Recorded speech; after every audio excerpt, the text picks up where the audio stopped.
दोस्तों, मेरा नाम माया है और मैं मुंबई की रहने वाली हूँ। मेरे घर में चाचा-चाची और मेरे दादा-दादी हैं। मैं अपने चाचा-चाची की इकलौती औलाद हूँ। मुझे मेरे चाचा-चाची ने बड़े लाड़-प्यार से बड़ा किया है क्योंकि उनकी कोई औलाद नहीं थी।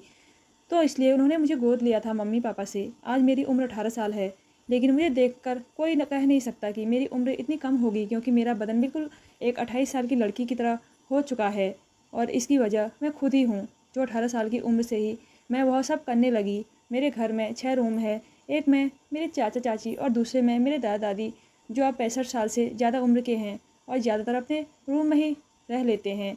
और तीसरे में मैं खुद रहती हूँ और बाकी के 3 कमरे हम लोग अलग-अलग कामों के लिए उपयोग में लाते हैं। मेरे चाचा की उम्र 45 साल है। मेरी चाची वैसे तो बहुत खूबसूरत है, लेकिन बहुत ही पुराने विचारों वाली एक साधारण औरत है, जो अपना ज़्यादातर वक़्त पूजा-पाठ या अपने सास-ससुर की सेवा में और घर के कामकाज में बिता देती है।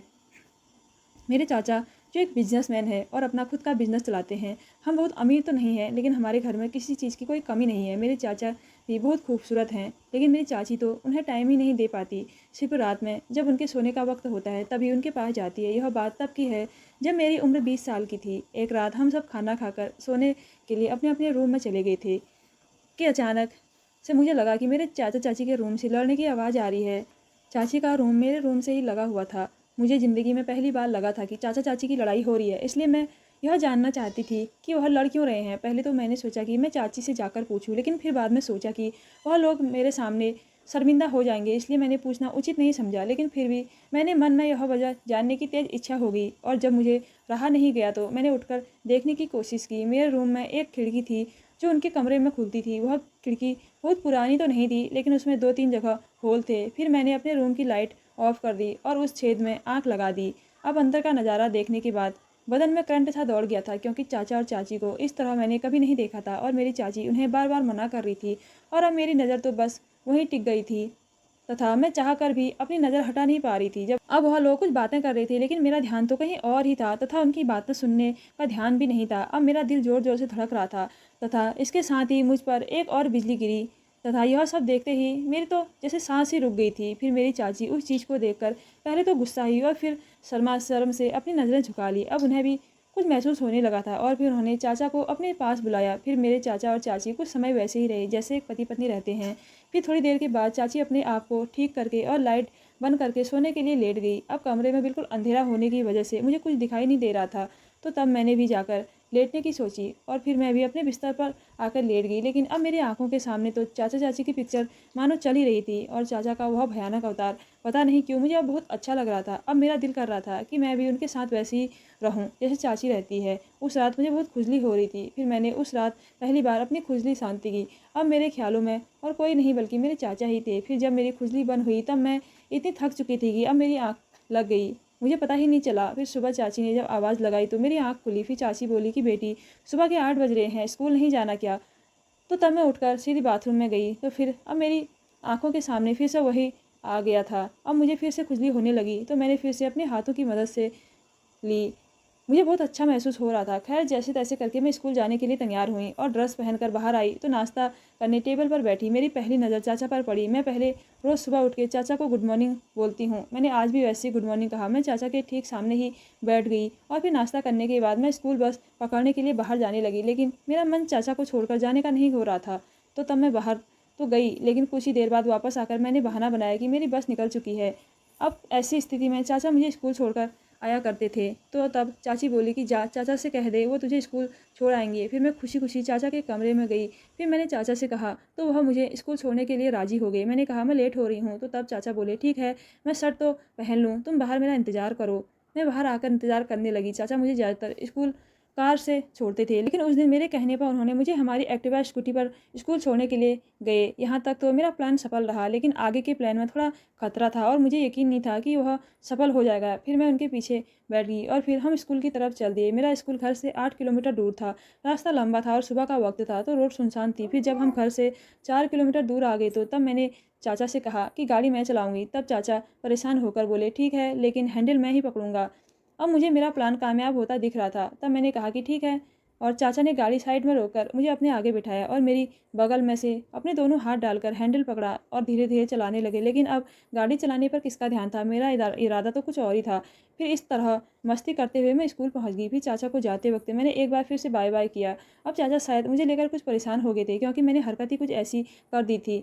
और मेरी तो पूछो मत, मेरी हालत तो इतना करने में ही बहुत ख़राब हो गई थी। मेरे दिमाग में चाचा का ख्याल घूमता रहा और अब मेरा दिल कर रहा था कि मैं चाचा के साथ गाड़ी पर ही बैठी रहूं। अब पता नहीं मुझे क्या हो गया था, ऐसा कौन सा तूफान मेरे अंदर था कि मैं चाचा के साथ ऐसा करने के लिए ही सोचने लगी थी। मैं कुछ देर बाद बाहर आई तो तब तक चाची भी आ चुकी थी। मुझे चाची पर बहुत गुस्सा आया, क्योंकि चाचा से मैं अपने मन की इच्छा को बताना चाहती थी।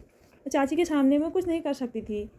चाचा भी चाची के आने से थोड़ी दुखी हो गए थे, क्योंकि ना तो वह कुछ करती थी और ना ही उन्हें कुछ करने देती थी, और मुझे भी उन्हें सताने में बहुत मज़ा मिल रहा था। फिर खाना खाने के बाद चाचा मुझसे बोले कि बेटी चल थोड़ा घूम कर आते हैं, और मुझे लेकर घर से बाहर आ गए। फिर बाहर आकर उनका मूड चेंज हुआ और मुझसे बोलो कि चल बेटा पिक्चर देखने चलते हैं। तो तब मुझे चाचा पर इतना प्यार आया कि चाचा मेरे साथ अकेला रहने की कितनी कोशिश कर रहे हैं। खैर हम एक्टिवा पर सवार होकर एक सिनेमा में पहुँच गए और रास्ते में ही चाची को फ़ोन कर दिया कि हम पिक्चर देखने जा रहे हैं। जब सिनेमा घर में कोई पुरानी मूवी लगी होने की वजह से ज़्यादा भीड़ नहीं थी। पूरे हॉल में लगभग 40 से 50 लोग ही होंगे। अब मुझे चाचा की समझदारी पर बहुत खुशी हुई थी। वह चाहते तो मुझे किसी बढ़िया पिक्चर दिखाने ले जा सकते थे, लेकिन उन्हें शायद कुछ ज़्यादा वक्त मेरे साथ बिताना था। फिर उन्होंने सबसे महंगी टिकट की और फिर हम लोग बालकनी में जाकर बैठ गए। हमारा नसीब इतना बढ़िया चल रहा था कि बालकनी में हमारे वाला सिर्फ एक ही लड़का था, जिसकी उम्र 15 साल थी, और वह भी आगे की सीट पर बैठा था। अब तो हम दोनों को और भी आराम हो गया था। फिर पिक्चर चालू हुई, लेकिन पिक्चर पर किसका ध्यान होगा। अब मेरा ध्यान तो चाचा की तरफ था, और चाचा भी तिरछी नज़र से मेरी तरफ देख रहे थे। अब बस शुरुआत करने की देरी थी कि कौन करे। अब मैं तो चाचा का साथ पाने के लिए वैसे ही मरे जा रही थी। और फिर उसी वक्त जैसे मेरे पैर में किसी जानवर ने काटा हो, मैं खड़ी हो गई। फिर तब चाचा ने घबराते हुए पूछा कि क्या हुआ। तो तब मैंने बताया कि मेरे पैर पर किसी कीड़े ने काटा है। तो चाचा बोले कि बैठ जाओ, और अब काटे तो तुम मेरी सीट पर आ जाना। तो मैं बैठ गई। फिर 2-4 मिनट के बाद फिर से उछलते हुए खड़ी हो गई, लेकिन इस बार मुझे किसी कीड़े ने नहीं काटा था, बल्कि मैं जानबूझकर खड़ी हुई थी। फिर चाचा हंसते हुए बोले कि तुम मेरी सीट पर आकर बैठ जा। तब मैं बोली कि चाचा कोई बात नहीं, जैसे उस कीड़े ने मुझे काटा है ऐसे ही आपको भी काट लेगा। तो तब चाचा बोले कि तू एक काम कर, मेरे बगल में बैठ जा। अब तो मैं पहले से ही तैयार थी, तो चाचा के बोलते ही मैं उनके बगल में बैठ गई और पर्दे की तरफ देखने लगी थी। अब मैं उनकी बगल में बैठी हुई बिल्कुल छोटी सी लग रही थी, लेकिन मेरी उम्र उस वक्त 20 साल थी। फिर चाचा ने मुझे पैसे देते हुए बोले कि कैंटीन में जाकर कुछ ले आओ। तो मैं बाहर गई और कैंटीन से कुछ खाने की चीज़ खरीदने चली गई। और फिर जब तक वापस आई तो पिक्चर चालू हो चुकी थी। मैंने फिर चाचा के बगल में बैठते हुए कहा कि चाचा मुझे आपके साथ बैठने में ज़्यादा अच्छा लग रहा है। फिर तब चाचा बोले कि तू फिर 1 मिनट रुक, और बैठे हुए खुद ही को सेट करने लगे। अब मुझे अंधेरे में कुछ नहीं दिख रहा था। और फिर जब मैं बगल में बैठ गई, फिर थोड़ी देर बाद मुझे एहसास हुआ कि जो मेरे मन में चल रहा था वही चाचा के मन में भी चल रहा था, लेकिन वह कह नहीं रहे थे। फिर हार मानकर चाचा को इशारा किया और चाचा ने इशारे को समझ गए, तथा जिस तरह चाची चाचा का साथ देती है, इस तरह आज मैं चाचा का साथ देने लगी। हम दोनों ने काफ़ी देर तक वहाँ मज़े किए।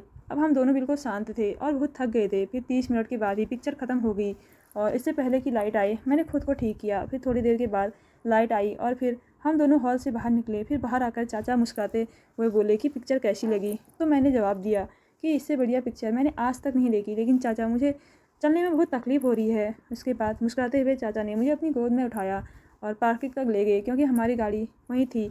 और फिर मैं मुस्कुराती हुई गाड़ी पर बैठ गई और फिर हम घर की तरफ चल पड़े। उस दिन के बाद से अब मेरे चाचा मेरा बहुत ख्याल रखते हैं, और मैं भी अपने चाचा का बहुत ख्याल रखती हूँ।